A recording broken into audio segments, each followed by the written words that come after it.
नमस्कार। आप देख रहे हैं नोएडा खबर। मैं हूं विनोद शर्मा। चर्चा लोकसभा चुनाव पर। 18वीं लोकसभा का चुनाव चल रहा है। 5 चरण पूरे हो चुके हैं, 2 चरण बाकी हैं और 25 मई और 1 जून को 114 लोकसभा क्षेत्र का चुनाव होना है।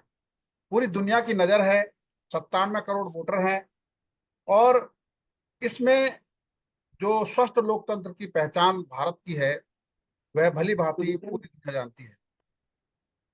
पूर्वानुमान लगाए जा रहे हैं कि कौन 400 पार होगा, कौन सत्ता में आएगा। आज इन्हीं सब मुद्दों पर चर्चा करने के लिए हमारे साथ जुड़ रहे हैं देश के जाने माने वरिष्ठ पत्रकार डॉक्टर रमेश ठाकुर जी। मैं उनका स्वागत करता हूं। नमस्कार रमेश जी। नमस्कार। सबसे पहला सवाल यह है कि जिस समय लोकसभा चुनाव की घोषणा हुई थी उससे पहले हम्म, इंडिया गठबंधन बना था, जो मौजूदा सत्ताधारी दल के चुनौती देने के लिए बना था और बीजेपी ने लक्ष्य रखा था कि 400 पार हम करेंगे।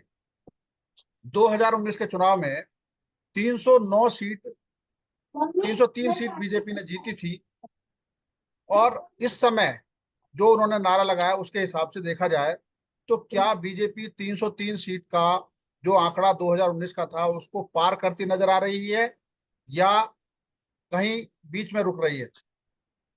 जी। देखिए विनोद जी, कोई भी राजनीतिक जो दल होता है उनके दावे हजार होते हैं।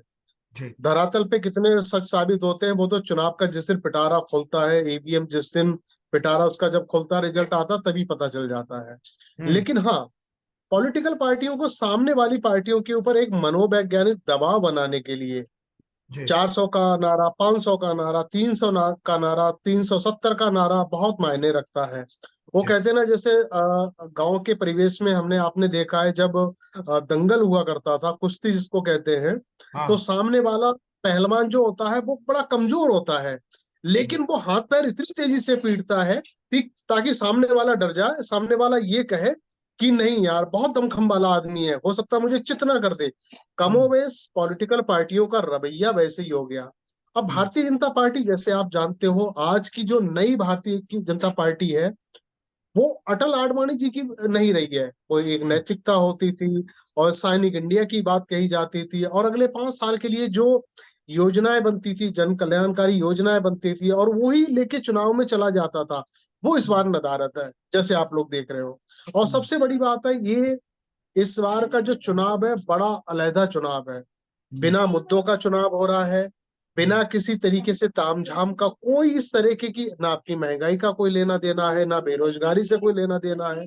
और ना हम्म। ही कोई जमीने जो मुद्दे होते हैं और जो बहुत जरूरी हैं आज के जमाने में, जो उठने चाहिए। पेट्रोल का हो गया, शिक्षा का हो गया, स्वास्थ्य का हो गया।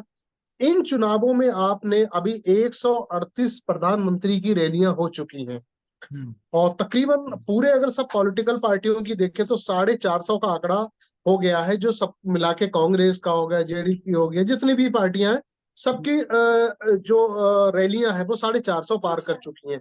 किसी में कोई व्यक्ति कुछ नहीं बोल रहा है। अब कांग्रेस क्या है, कांग्रेस क्या कर रही है? भारतीय जनता पार्टी जब लच्छेदार बातें करती है या इधर उधर की कोई बात करती है, वो उसी को काउंटर करती है।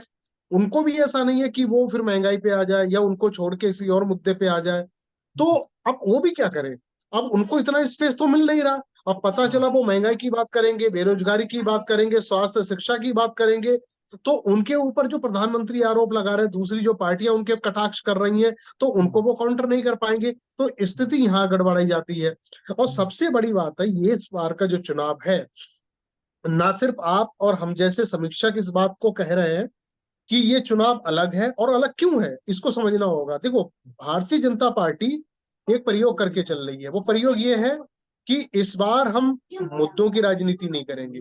इस बार हम किसी भी इस ऐसे मुद्दे उठाएंगे जिससे कोई जनता प्रभावित हो या दूसरा कोई प्रभावित हो पाए। एक प्रयोग इसलिए कर रहे हैं कि हम लोग बिना मुद्दों का देखें चुनाव लड़ पाते हैं नहीं, जीत पाते हैं कि नहीं। अब जिस तरीके से भारतीय जनता पार्टी की शैली रही है, विशेष तौर पे मैं प्रधानमंत्री नरेंद्र मोदी की बात करता हूं, जब उनका केंद्र की राजनीति में 2014 में जब आगमन होता है, तो जी। उस समय आपने देखा होगा उन्होंने सर्वधर्म की बात करी थी, और विशेष तौर पर उसमें अल्पसंख्यक को लेके उन्होंने बात करी थी कि उनके विषय में बात करेंगे, उनके जो मदरसों में जो तामील हो रही दी जाती है उसको हम बदलेंगे, पूरा रिफॉर्म करेंगे, ये सारी बातें होती है। और फिर जैसे 2019 का चुनाव आता है विनोद जी, उस 2019 में उन्होंने थोड़ा ट्रैक बदला। ट्रैक ये था कि इस बार हम विशेषकर मुस्लिम महिला आबादी के विषय में सोचेंगे, और उन्होंने सोचा भी। 3 तलाक जैसा मुद्दा वो लोग संसद में लेके आए, उसको खत्म भी करा। तो यहां तक तो दोनों चुनावों में अल्पसंख्यक मुसलमानों को बहुत अच्छा लगा। लेकिन 2024 में आते आते उन सबको घुसपैठिया बोलना पड़ रहा है। यहां से चुनाव बदल गया पूरी तरीके से। जब तीसरा चरण होता है, 2 चरणों में जब चीजें उनको लगता है, देखो पॉलिटिकल पार्टियां समीक्षा कर लेती हैं कि पहला चरण हमारे माफिक है या मनमाफिक है या कैसा है, उनको पता चल जाता है। तीसरे चरण तक आते आते भारतीय जनता पार्टी को यह बात पता चल गई कि चीजें हमारे हमारे खिलाफ जा रही हैं। तब उन्होंने कहा कि ऐसा सफुगा छोड़ा जाए, ऐसे मुद्दे लेके आए जो कम से कम सनातनी जितना वोटर है वो अखिलेश की तरफ ना जाए, वो टीएमसी की तरफ ना जाए, वो आरजेडी की तरफ ना जाए, वो हमारे तरफ आ जाए।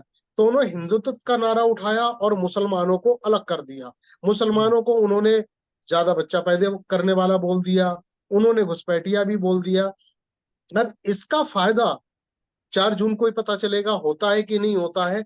लेकिन कमोबेश चीजें जो सामने निकल के आ रही हैं वो ये बताता है 5वें चरण के चुनाव तक कि उनको नुकसान हो रहा है, भारतीय जनता पार्टी को नुकसान हो रहा है।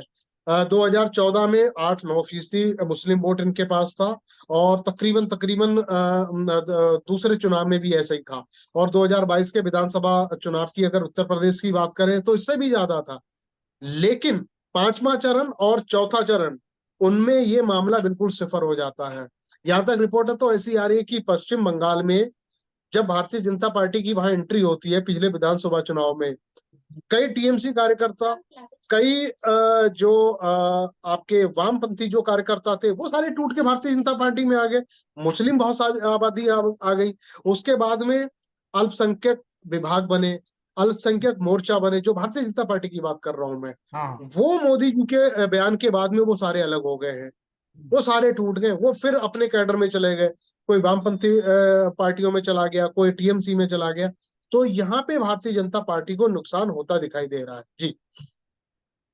अब हम बात करेंगे इंडिया गठबंधन की। जिस तरीके से वो शुरुआत हुई थी गठबंधन की, और नीतीश कुमार ने इसकी पहल की थी, ममता बनर्जी को जोड़ा, सब लोगों को जोड़ा। धीरे धीरे जब चेयरमैन का नंबर आया कि भाई इंडिया गठबंधन का चेयरमैन कौन होगा, तो वो शायद नीतीश कुमार के मन में रही होगी कि वो चेयरमैन बनेंगे, उनको बनाया जाएगा, लेकिन बजाय उसके सोनिया का नाम प्रपोज कर दिया।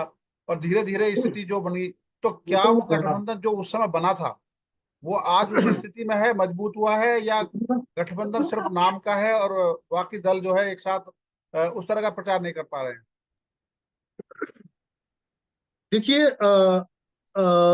शर्मा जी, थोड़ा पीछे में जाना पड़ेगा। हाँ जी। जब इंडिया गठबंधन का गठन हुआ, और हाँ। गठन करने के जो पहले सबसे बड़े जो मुद्दे थे और सबसे बड़ा एक चेहरा था, वो नीतीश कुमार थे। इस बात को आपको नकार नहीं पाओगे। जी। नीतीश कुमार की लगातार दिल्ली में 3 मीटिंगें होती हैं, 2 मीटिंगें राहुल गांधी के साथ में होती हैं, तीसरी मीटिंग में केजरीवाल से लेके, उद्धव ठाकरे से लेके, टीएमसी नेताओं से लेके सबसे होती है। अब उस समय तक ये लग रहा था कि सर्वे सर्वा जो भी है नीतीश कुमार है, खाटी के नेता हैं, 8-9 बार के सीएम रह चुके हैं, सेंट्रल में उनके पास अनुभव है, तो इनसे बेहतर कोई नहीं बता पाएगा। लेकिन उनकी जो राजनीति रही है वो अवसरवादिता वाली रही है, आपको पता है। वहां तक तो स्थिति बढ़िया चल रही थी, इंडिया गठबंधन मजबूत था। लेकिन जिस तरीके से उन्होंने पाला बदला, पाला बदलने के 24 घंटे तक तो ये लग रहा था कि नहीं, इंडिया गठबंधन टूट गया, बिखर गया। इस तरीके से चैनलों पे खबरें भी चलने लगी और सत्ता पक्ष के लोग हवा भी उड़ाने लगे। लेकिन वो 24 घंटे, जिस 24 घंटे का मैं जिक्र करना हूं, वो 24 घंटे सहानुभूति में बदल गया। जनता ने देखा कि नहीं यार, अब जब हम 10 साल जिस प्रधानमंत्री को सहते आए हैं, झेलते आएंगे, ऐसा नहीं है। देखो, प्रधानमंत्री को सब पसंद करने वाले नहीं है। एक वर्ग ऐसा है, उनको लगता है प्रधानमंत्री ने हमारे लिए कुछ नहीं करा, जिसमें मैं अल्पसंख्यकों को भी कहूंगा, किसानों को भी कहूंगा। किसान आज भी नाराज हैं, पहले भी नाराज थे, आज भी नाराज थे। तो उनको लगता है कि प्रधानमंत्री ने हमारे लिए कुछ नहीं करा। अब ऐसे ही लग रहा था उस समय भी जब नीतीश कुमार चले गए थे छोड़ के, फिर वो सहानुभूति इंडिया गठबंधन की तरफ लोगों की पहुंची, फिर चीजें बनती हैं, कई सारी बिगड़ती हैं। लेकिन आज की स्थिति में अगर आप देखो, इंडिया गठबंधन पहले टर्म का जब चुनाव होता है, पहले चरण का, तब उन्होंने मजबूती से उनका मुकाबला करा, एनडीए का मजबूती से उन्होंने मुकाबला करा। टर्नआउट कम हुआ है, इसके अभी दूसरे पार्ट में हम बात करेंगे कि वोटिंग का टर्नआउट कम क्यों हो रहा है। तो यहाँ पे मोदी जी को पहले चरण में ही पता चल गया था कि नहीं, जो हम 22 जनवरी से प्राण प्रतिष्ठा के बाद में ये मान के बैठे थे कि नहीं, अब तो औपचारिकता ही रही गरीब चुनाव जीतने में, हम तो जीत गए, और ऐसे लग भी रहा था, इसमें कोई दो राय नहीं है। लेकिन चीजें बहुत जल्दी बिगड़ी, बहुत जल्दी वो चीजों को संभाल नहीं पाए, क्योंकि राम भक्त जिस तरीके से अयोध्या मंदिर के बाद में एक लहर आ गई थी कि नहीं, अब तो जो भी कुछ होगा, जो प्रधानमंत्री कहेंगे देश में वैसे ही होगा, और ऐसी तस्वीरें दिख भी रही थी। लेकिन कुछ चीजें ऐसी हुई, वो सारी चीजें उनके भारतीय जनता पार्टी विशेष तौर पे प्रधानमंत्री के खिलाफ जाती रही। और अब सबसे बड़ी बात ये, ऐसा हुआ क्या, इसके पीछे दो वजह हैं। एक तो प्रधानमंत्री ने क्या करा है, जो रीजनल पॉलिटिक्स है वो खत्म कर दी है। जो क्षेत्रीय एक नेतृत्व होता था नेताओं का, वो खत्म कर दिया। अब बरेली आ जाइएगा, बरेली का इर्द गिर्द जो इलाका था, वो संतोष गंगवार के इर्द गिर्द घुमा करता था कि नहीं, संतोष गंगवार 7-8 बार के सांसद रह चुके हैं, वो जैसा चाहेंगे वैसे करेंगे, कार्यकर्ता भी उनके पीछे ही चलेंगे।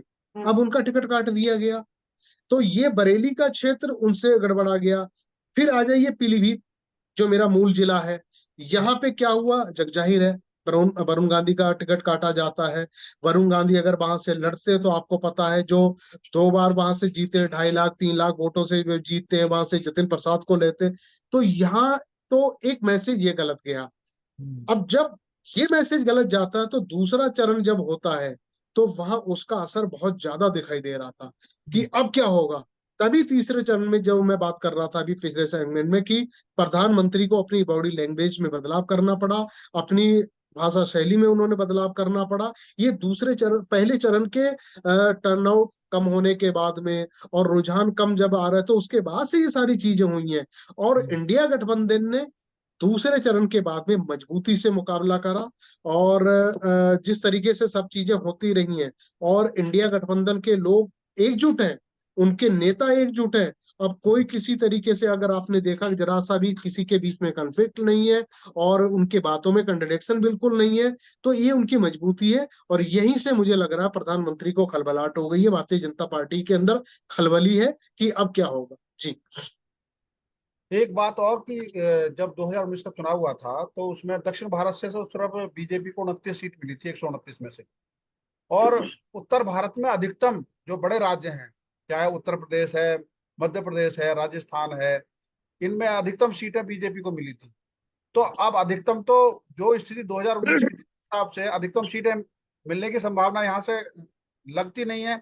आपको क्या लगता है कि जैसे उत्तर प्रदेश में 80 सीटों का नारा दिया, तो आकलन में जो आज स्थिति है मुख्य मुकाबले में, क्योंकि मुस्लिम वोटर ज्यादातर सपा के साथ चला गया है, तो उत्तर प्रदेश की स्थिति का संदर्भ, क्योंकि उत्तर प्रदेश से ही केंद्र में जाता है रास्ता, तो क्या आकलन करते हैं आपके 2019 के मुकाबले, क्योंकि 2014 में 71 सीटें जीती थी बीजेपी ने, और 2019 में 63 सीटें जीती थी, और आज जो स्थिति है उसके हिसाब से क्या आकलन लगता है यूपी? देखिए विनोद जी, ये जो दो आकलन आप बता रहे हैं, 14 का तो 19 का, रिजल्ट भारतीय जनता पार्टी के लिए वैसा रहने वाला नहीं उत्तर प्रदेश में, ये बात आप भी जानते हो, और ये बात भारतीय जनता पार्टी का जो शीर्ष नेतृत्व है वो भी जानता है। क्यों जानता है और क्यों समझते हैं, इसके पीछे आपको जाना पड़ेगा। जब आप उसके पीछे, पर्दे के पीछे जब झांक के देखोगे, तो एक चीज आपको सबके सामने दिखाई देगी, वो ये है कि जिस तरीके से भारतीय जनता पार्टी का इस बार नारा रहा है 400 पार, ये मुझे लग रहा है इनके लिए नुकसानदायक हो गया। 370 हम जीतेंगे, 400 पार होंगे, ये इनके लिए नुकसानदायक हो गया। अब भारत की जनता आज भी 75% गांवों में वास करती है। सभी लोग बीकॉम जर्नलिज्म करे हुए, एमबीए करे हुए विनोद जी नहीं है। आज भी खेती बाड़ी लोग करते हैं, काम धंधे लोग करते हैं, और राजनीतिक जागरूकता उनके अंदर इतनी नहीं है जितनी हम आप जो मेट्रो सिटी में बैठ के हम लोग करते हैं, इतनी लोगों की नहीं है। उनको तो ये लगता है प्रधानमंत्री सर्वप्रथम आदमी, सर्वोपरि होता हमारे लिए।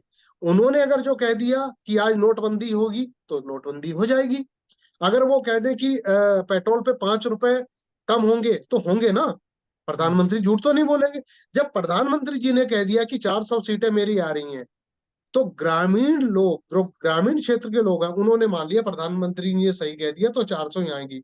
अब जब 400 सीटें आ रही हैं तो विनोद जी को बाहर बूथ पे इतनी चिलचिलाती धूप में जाने की क्या जरूरत है? भाई 400 आ रही है, फिर रमेश हाँ। ठाकुर क्यों जाएंगे वोट डालने के लिए? जब हम्म, प्रधानमंत्री विनोद शर्मा जी ने थोड़ी कहा है कि भाई हम्म, सीटें आ रही हैं। अगर विनोद शर्मा जी तो पत्रकार है, वो हम्म, कहेंगे चलो एक कान से सुनेंगे दूसरे कान से निकाल लेंगे। जब प्रधानमंत्री जी ने कह दिया, इस बात को लोगों ने गंभीरता से ले लिया। टर्नआउट कम होने का मेन कारण विनोद जी ये है। और हम्म, दूसरा ये है कि अब अटल जी का समय याद आता है। हमने 2004 भी देखा है और उनके सारे चुनाव हम लोगों ने देखे हैं। हम्म, तालकटोरा स्टेडियम में उनका एक प्रोग्राम हो रहा था, तो हम पत्रकार लोग बैठे हुए थे। तो प्रधानमंत्री अटल बिहारी वाजपेयी जी बैठे हुए थे। अच्छा, उनकी एक खासियत थी, उनके उससे एक बार मिल लो तो आपके नाम से जानने लगते थे। हम्म, तो हम सब लोगों को नाम से संबोधन कर रहे थे। वो एक बात बहुत अच्छी कर रहे थे, कोई भी चुनाव हो लोकतंत्र में, चुनाव आप अपने व्यक्तिगत उपलब्धियों को लेके मत जाना कभी भी। देश हम्म, की बात होती है, देश में आप क्या करोगे 5 साल के लिए, आपका अगले 5 साल का विजन क्या है। वो पर पार्टी नरेंद्र मोदी जी ने खत्म कर दी।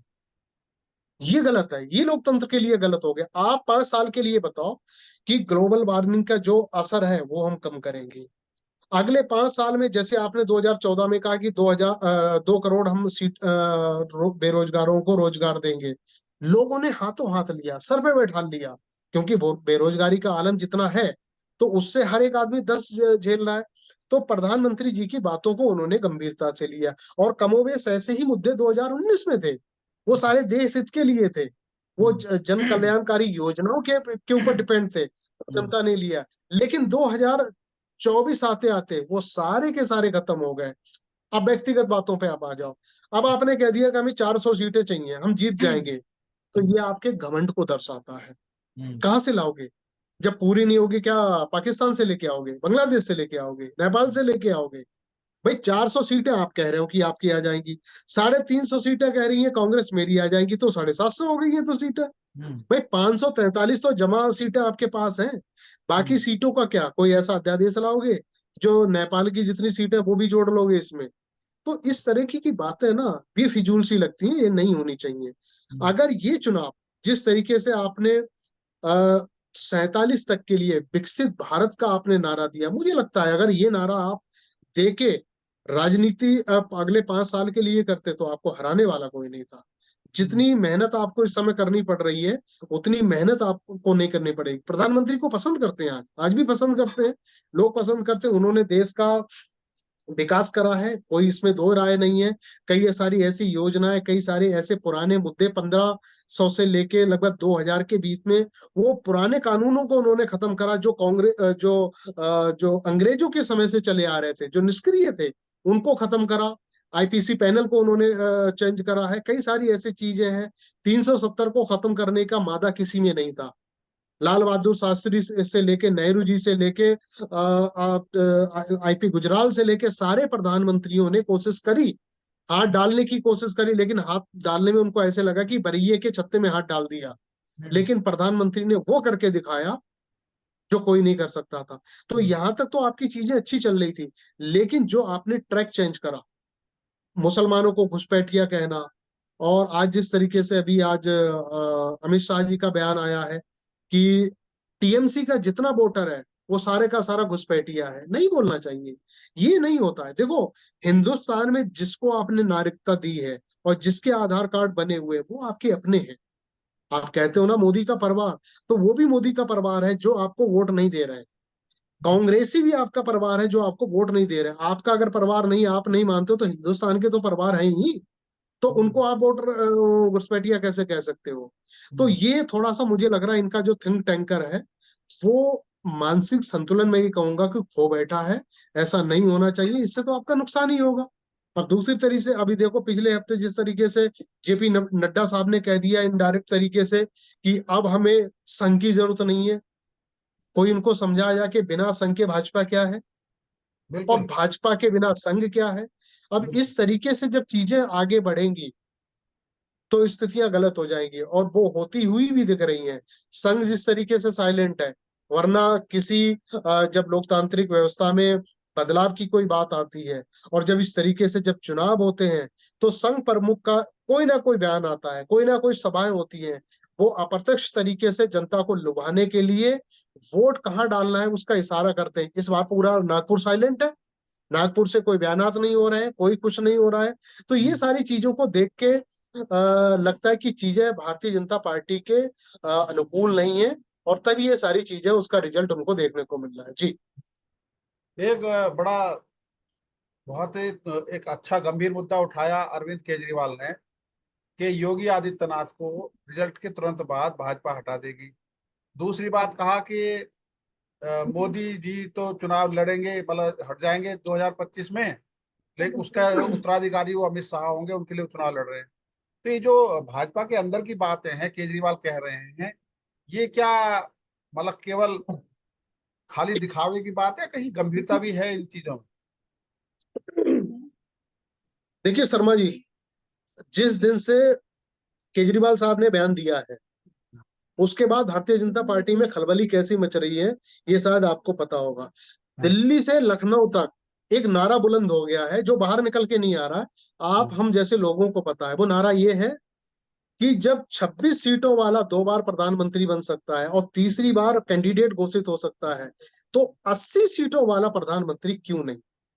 हाँ। ये मुद्दा उठ गया है। अब ये मुद्दा इसलिए उठा है जब से केजरीवाल साहब ने कहा कि अगले 2 महीने में चुनाव जीतने के बाद में उनके 2-3 महीने में उनको साइडलाइन कर दिया जाएगा। ये संभावना है, ये संभावना उनके लोग भी जता रहे हैं, पॉलिटिकल दूसरे पार्टियों के वो भी जता रहे हैं। अच्छा भी देखिएगा, मोदी और शाह की जोड़ी के सामने उनको टक्कर देने वाला कौन है। टक्कर देने वाले कौन थे? शिवराज जी उनका काटा थे, वसुंधरा जी उनके काटा थे, कई सारे ऐसे जो साइडलाइन किए गए वो सब उनके थे। एक सिंगल और सिंगल योगी जी जो बचते हैं, जो उनकी अपनी टीम मजबूत है, उनका एक कैडर मजबूत है, जो उनको मजबूती के साथ में मुकाबला कर रहा है। अब हटाना ना हटाना ये तो देखो उनका अंदरूनी मामला है। आराम से अगर योगी जी हट जाएंगे तो उनका फैसला, नहीं हटेंगे तो उनके लिए खलबली है, दोनों के लिए नुकसानदायक होगा। लेकिन ये जरूर है कि अरविंद केजरीवाल ने ये कह के चुनाव के एंड बीच में आके ऐसी खलबली मचा दी है दोनों गुटों में, दिल्ली वाले गुट में और लखनऊ वाले गुट में, जिसको संभालना इन दोनों गुट के लिए बड़ा भारी पड़ रहा है। और आने वाले समय में ये तस्वीर हम लोगों को देखने को मिलेगी कि कुछ बदलाव होंगे। अगर 300 पार हो जाती है भारतीय जनता पार्टी, तो भारतीय जनता पार्टी विशेष तौर पर मोदी जी ये कहेंगे कि ये चुनाव मैंने अपने दम पे जीता है। हाँ। संघ तो आया नहीं था इसमें, नागपुर की कोई इन्वॉल्विंग इसमें रहे नहीं थे, संघ के बिना भी हम चुनाव जीत सकते हैं, ये मोदी जी कहेंगे। फिर ये मैसेज आएगा लखनऊ कि अब हम आपको रिप्लेस कर रहे हैं, आपके जगह हम किसी और को मौका दे रहे हैं। देखो हम लोकसभा का भी चुनाव लड़ सकते हैं, तो आपके बगैर हम यूपी का भी चुनाव लड़ सकते हैं। तो ये कंडीशन वहां पे रखी जा सकती है, तो हो सकता है ऐसी संभावना जग जाए। जी। एक बड़ा मुद्दा आया है दिल्ली में, जो स्वाति मालीवाल वाला। और दिल्ली में चुनाव भी है, अब 2 दिन बाद मतदान होना है। तो दिल्ली की राजनीति में, क्योंकि खास तौर पर यहाँ पर आम आदमी पार्टी का वर्चस्व रहा, सरकार दिल्ली में आम आदमी पार्टी की है, तो क्या इसका राजनीतिक असर होगा? कांग्रेस ने भी कहा है कि महिला का मामला है तो हम इस मामले में महिला के साथ हैं। और बीजेपी ने कहा है कि ये चुप्पी जो साध रखी है केजरीवाल ने, कहीं इंटरनल मामला है। क्या क्या लगता है, ये क्या है मसला?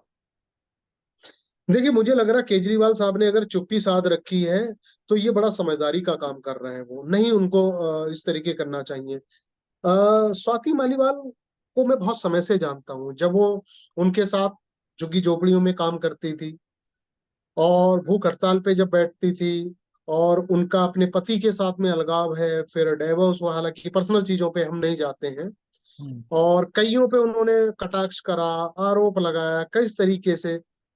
तो उनकी जो विचारधारा रही है, उनकी जो राजनीतिक रही है, उनकी जो हमने अभी एक्टिविटी देखी है, उससे विनोद जी ये जज करना बड़ा मुश्किल हो रहा है कि मामला सही है या गलत है। लेकिन दो तस्वीरें निकल के आती हैं। पहली तस्वीर जो 13 मई को उनके ड्राइंग रूम में स्वाति मालीवाल जी बैठी हुई हैं और विभव कुमार जो पीए हैं वो मेरे ख्याल से 1 मीटर दूरी पे वो खड़े हुए हैं, हाथों से इशारा कर रहे हैं। तो उस बातचीत में ऐसा बिल्कुल नहीं लग रहा है कि हाथापाई की नौबत आई है। हम्म। अब केजरीवाल साहब उस समय दिल्ली में नहीं थे, शायद लखनऊ में थे, कोई कैंपेन कर रहे थे उस समय। अब ये होता है और फिर उस तस्वीर को आप जब वो बाहर निकल रहे हैं, बाहर जब अपने गाड़ी तक जा रही हैं तो आराम से वो चल रही हैं, कोई ऐसी कोई बात नहीं है। हम्म। अब 3-4 दिन में क्या होता है उसके बाद में फिर ये पुलिस में कंप्लेन जाती है। फिर 4 दिन के बाद में उनका मेडिकल होता है जिसमें वो लंगड़ाती भी हैं, हम्म। स्ट्रेचर पे बैठ के जाती हैं। तो ये तस्वीर आपस में मैच नहीं खा रही हैं। अब उन्होंने ऐसा क्यों करा उसके पीछे की एक वजह मैं आपको बताता हूँ। हाँ। वजह ये है, 350 नियुक्तियां हुई हैं इनके कार्यकाल में जब महिला आयोग की अध्यक्ष रही हैं दिल्ली में। तब उन नियुक्ति की एक फाइल केजरीवाल साहब की ऑफिस से तलब की गई है एलजी ऑफिस में। एलजी साहब ने उनको रिकमेंड कर दिया है जांच के लिए कि ये सारी की सारी नियुक्तियां अवैध हैं, गलत तरीके से की गई हैं। और ऐसा है भी, उसमें जितने लोग हैं वो सारे आम आदमी पार्टी के कार्यकर्ता हैं। केजरीवाल साहब को जानते हैं, स्वाति मालीवाल को जानते हैं, और अक्सर कोई करता है।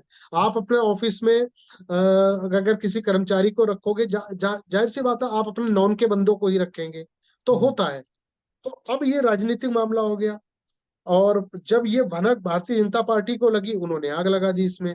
अब वो फाइल पहुंची हुई है केंद्रीय जांच एजेंसी के पास। उस जांच एजेंसी का एक हवाला इनको दिया जाता है भारतीय जनता पार्टी की तरफ से कि देखो ये इस पे साइन आपके हैं, आपके रिकमेंडेशन पे सबको नौकरी दी गई है। हम्म। अब भगवान जाने इसमें क्या हुआ होगा, डराया गया होगा, धमकाया गया होगा, हम्म। अगर आप ऐसा नहीं करोगे तो आपका भी जो अगला घर है वो तिहाड़ हो सकता है।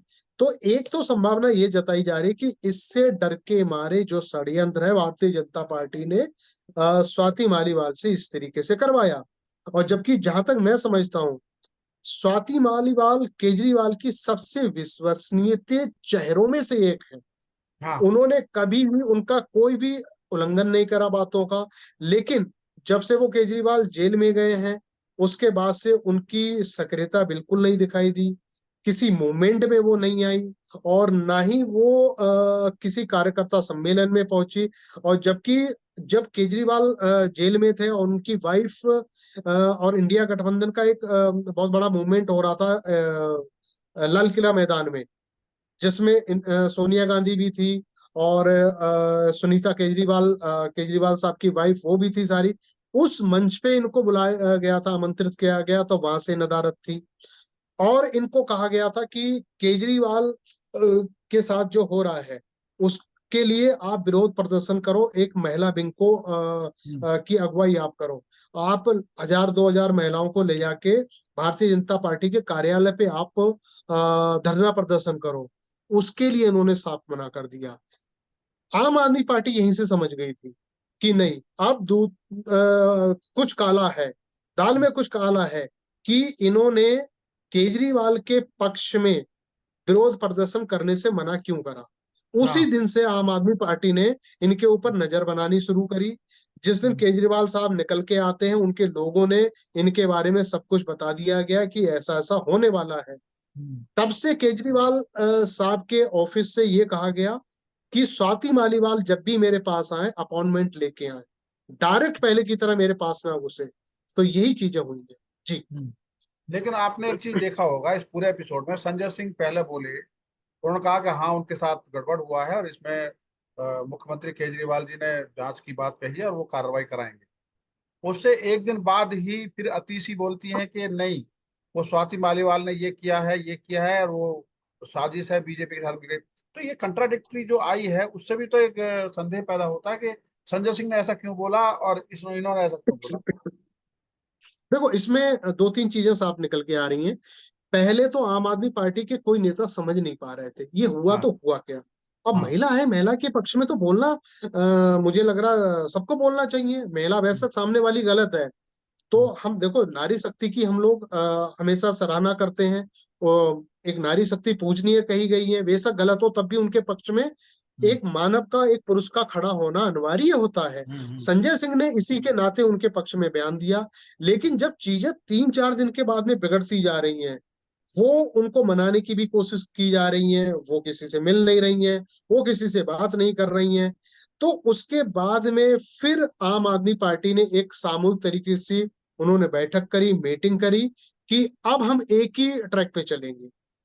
कि स्वाति मालीवाल साजिश के तहत ऐसा कर रही हैं, स्वाति मालीवाल के पीछे भारतीय जनता पार्टी है। तो उसके बाद में अगर जो जिस बयान की आप जिक्र कर रहे हो, उसके 2 दिन के बाद में किसी ने, कोई भी इस ट्रैक के बाद में कोई बयान नहीं दिया है। और ठीक है, जो पार्टी अगर कोई मुद्दा है तो उसमें एकजुट होने चाहिए। अब हम्म, आज की डेट में ये है कि स्वाति मालीवाल बिल्कुल अलग थलग पड़ गई हैं। अब आपने कहा कि इसका इम्पैक्ट जो है चुनाव में कितना पड़ेगा।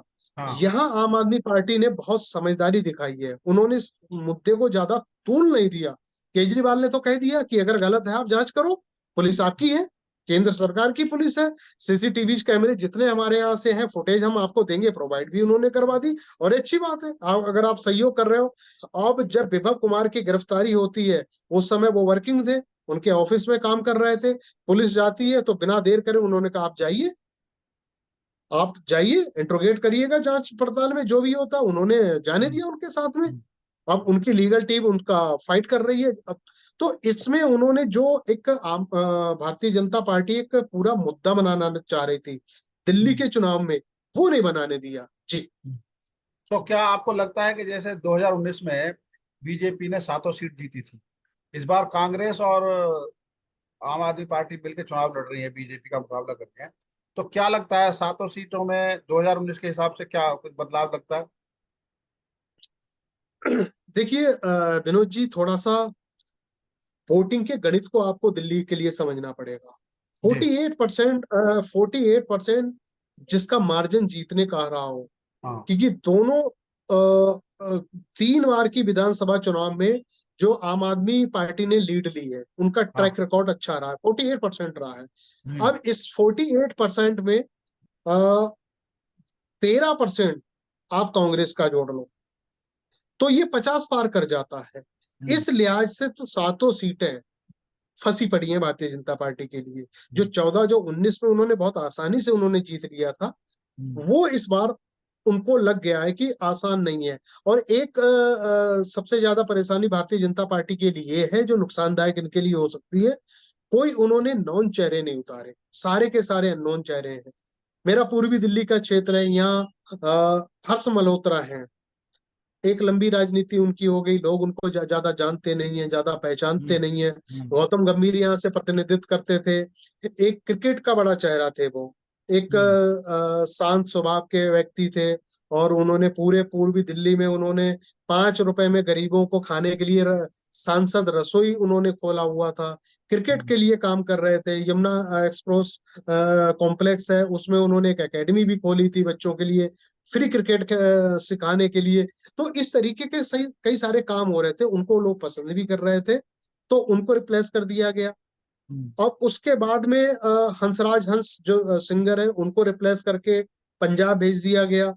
हम्म, सबसे बड़े फायर जो ब्रांड नेता थे, परवेश वर्मा को टिकट नहीं दिया, हम्म, रमेश बिधूड़ी का टिकट उन्होंने काट दिया।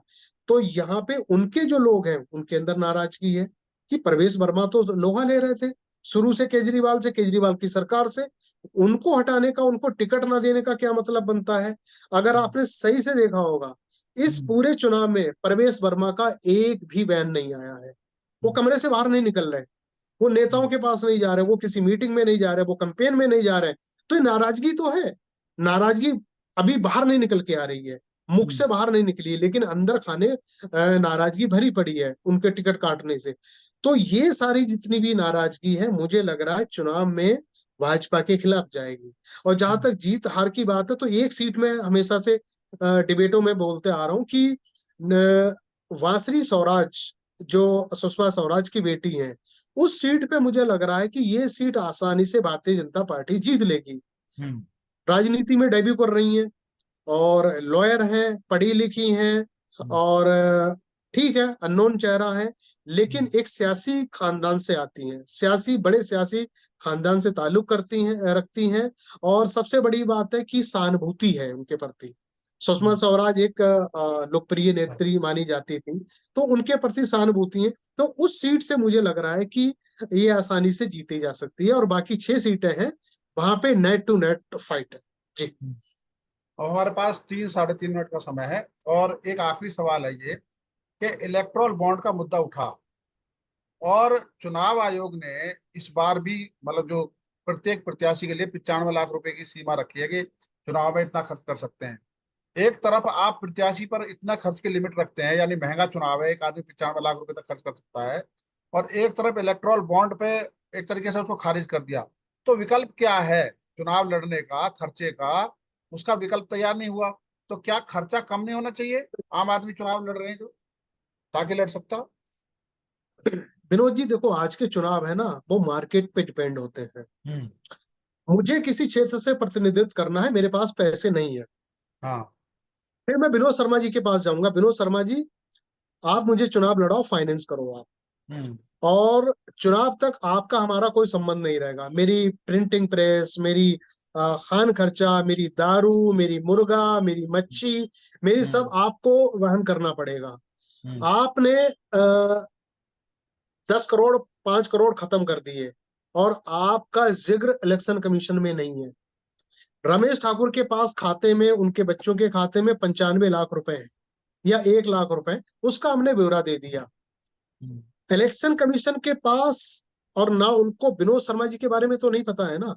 हम्म। चुनाव आप लड़ रहे हो, और जब मैं जीत जाऊंगा ना, उसका फिर जो आपने पैसा खर्च करा, पाई पाई सूद समेत मेरे से आप वसूल बिल्कुल। करोगे। तो चुनाव बिल्कुल। ऐसे ही हो गए हैं। इलेक्टोरल बॉन्ड जो है, मैं आज सबसे बड़ा घोटाला समझता हूँ इसको। हम्म। सबसे बड़ा इसमें मैं धांधली इसको समझता हूँ। हम्म। टनल, आपको पता होगा जो देहरादून में जो 41 मजदूर फंस गए हाँ। थे, हाँ। उनकी रिपोर्ट आती है 3 दिन में, उनकी रिपोर्ट आ जाती है, स्टेट गवर्नमेंट ने सेंट्रल गवर्नमेंट को भेज दी जाती है। उनका हम्म। लाइसेंस जब्त होने को है, उनके जो मालिक है उनके ऊपर जांच की तलवार लटक रही है, हम्म। जेल जाने की नौबत आती है। हम्म। लेकिन क्या होता है, अगले दिन बड़ा मोटा सूटकेस के रूप में इलेक्ट्रॉन बॉन्ड के लिए वो भाजपा को चला जाता है। हम्म। उनका लाइसेंस भी बच जाता है, उनकी जेल भी बच जाती है, जांच भी रुक जाती है। तो ये घोटाला है, इसको आप घोटाला ही कहोगे। बेशक हम्म। कानून की प्रक्रिया है, कानून की किताब में कुछ और हो, और हम्म। इसको हिंदुस्तान का हर एक व्यक्ति मानेगा कि ये बैकडोर वाला घोटाला है। हम्म। तो जो आपने 95 करोड़ 95 लाख की जो खर्च की सीमा जो आपने बताई है, विनोद जी, इससे कहीं ऊपर चला जाता है, हर चीज से कहीं ऊपर चला जाता है। हम्म। जब आप गाजियाबाद या नोएडा जैसे शहर में जब आप चुनाव कैंपेन जब करते हो ना, एक कोई भी सभा करते हो, वो सभा में कम से कम 3 से 4 लाख रुपए खर्च हो जाते हैं। तो ठीक है, इस अब तरीके रोकना से पड़ेगा आप, मुझको। बहुत बहुत चर्चा में आज बहुत महत्वपूर्ण जानकारी है, और मुझे उम्मीद है कि आपका जो आकलन है 4 जून को वो सही साबित होगा, और जनता को भी पता लगेगा कि राजनीतिक विश्लेषक कितने सटीक आकलन करते हैं। आपने पूरे देश की स्थिति पर चर्चा की। आपका बहुत बहुत धन्यवाद रमेश जी। नमस्कार।